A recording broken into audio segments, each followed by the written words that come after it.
People are often encouraged and invited to read the Quran as more than just a book, but to dive deeper into its verses to discover their true meanings. It contains many teachings and accounts that are concisely explained and miraculous. Hey, what's going on, guys? Welcome back to another FTD Facts episode.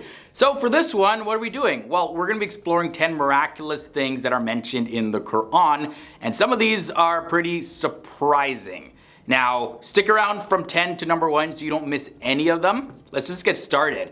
With number 10, we're looking at the expansion of the universe. We all know that Einstein proposed that the universe is expanding. Like present tense, it's presently expanding right now. And this discovery actually shocked the world. For decades, scientists believed that the universe exploded after the Big Bang and it had been slowing down ever since that time. But according to science, they were actually mistaken. The expansion of the universe has recently accelerated. And this mysterious re-expansion is propelled by what is known as dark energy. And this mysterious anti-gravity began pushing the universe outwards again about 5 billion years ago, according to scientists anyways. Now, the Quran actually describes this expansion, and Muslims point this out in Surah 51 verses 48, that the Quran says this: "And we have built the heaven with might, and we continue to expand it indeed." Number 9 is also about the universe, but this is the universe ending. So the Quran actually informs about scientific phenomena that are still being debated to this day.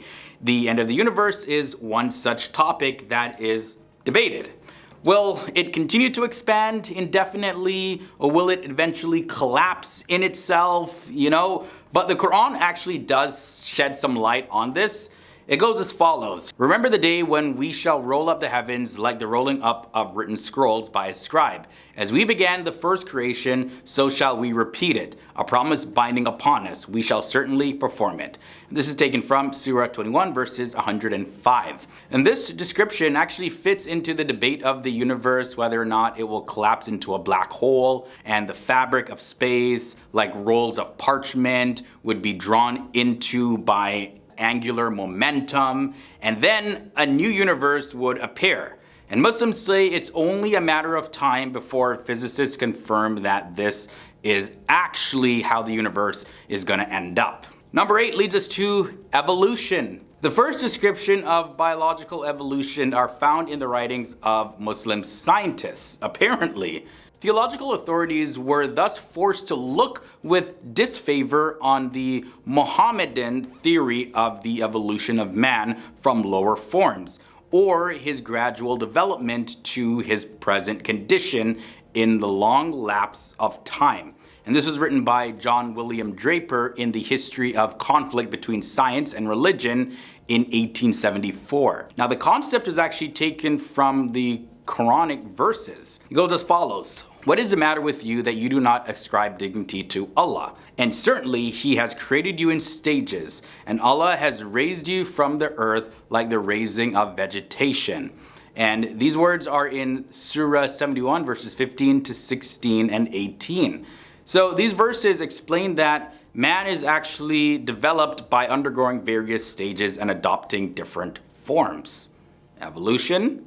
Muslims say that, yeah, this is describing that. In at the number 7 spot, let's take a brief look at embryology. The Quranic account is supported by modern observations. "Verily, we created man from an extract of clay, then we placed him as a drop of sperm in a safe depository. Then we fashioned the sperm into a clot. Then we fashioned the clot into a shapeless lump. Then we fashioned bones out of this shapeless lump. Then we clothed the bones with flesh. Then we developed it into another creation. So blessed be Allah, the best of creators." And that's found in Surah 23 verses 13 to 15. So Muslims point out the accuracy as well as the sequence and the depth of this verse is definitely surprising and miraculous at the same time. From there, let's look at number 6. What's under mountains? Modern technology has explained what is under mountains, but the Quran said this over a millennia ago.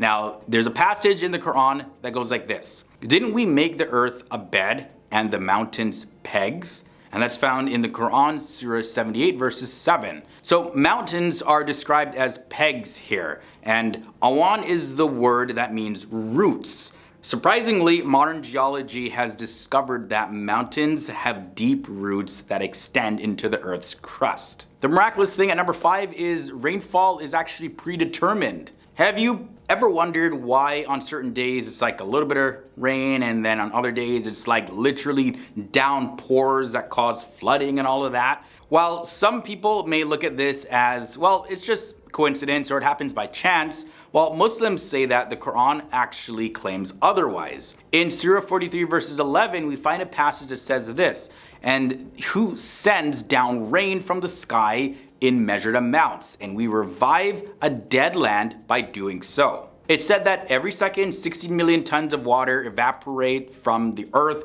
requiring the same amount to be replenished by rain. And Muslims teach that Allah maintains this balance throughout the water cycle process. And even minor differences can actually cause major ecological imbalances.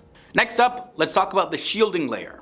Until the 20th century, scientists were unaware that the sky served as a protective ceiling, like a shielding layer, literally. And in the Quran, Surah 21 verses 32, it says this, "And we made the sky a protected ceiling, but they are turning away from its signs." The sun, of course, emits energy at various wavelengths, and the shorter the wavelength, the greater the potential for harm. However, some of this energy is actually required for critical functions like photosynthesis in plants, as well as vitamin D production in humans. So there is definitely a natural mechanism that keeps the dangerous waves away from the Earth.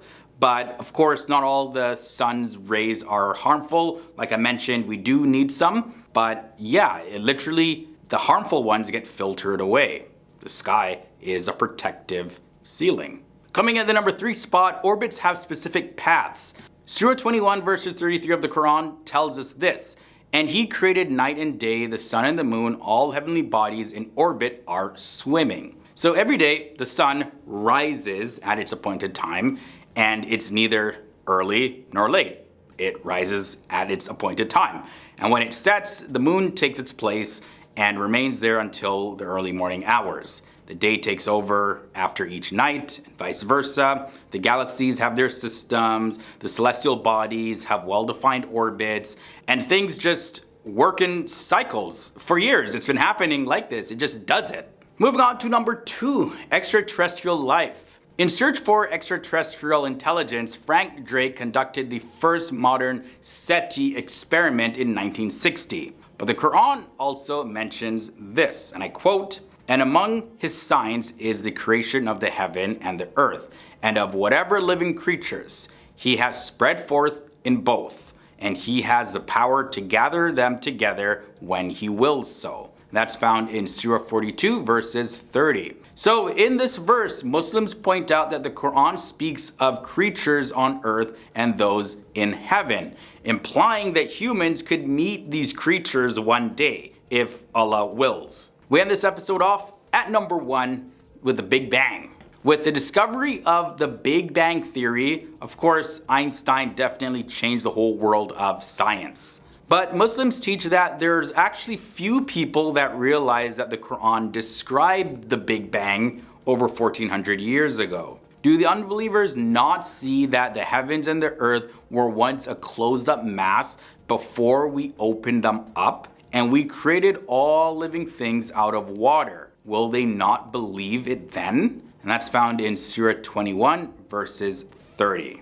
Alright FTD fam, we made it to the end of another episode. If you enjoyed this one, don't forget to leave a big thumbs up. It really does help. Also, let me know your thoughts and comments down below about anything that was shared in this episode. If this happens to be your first time here to the channel, go ahead and subscribe and ring the bell. That way, you'll be notified when new videos are posted.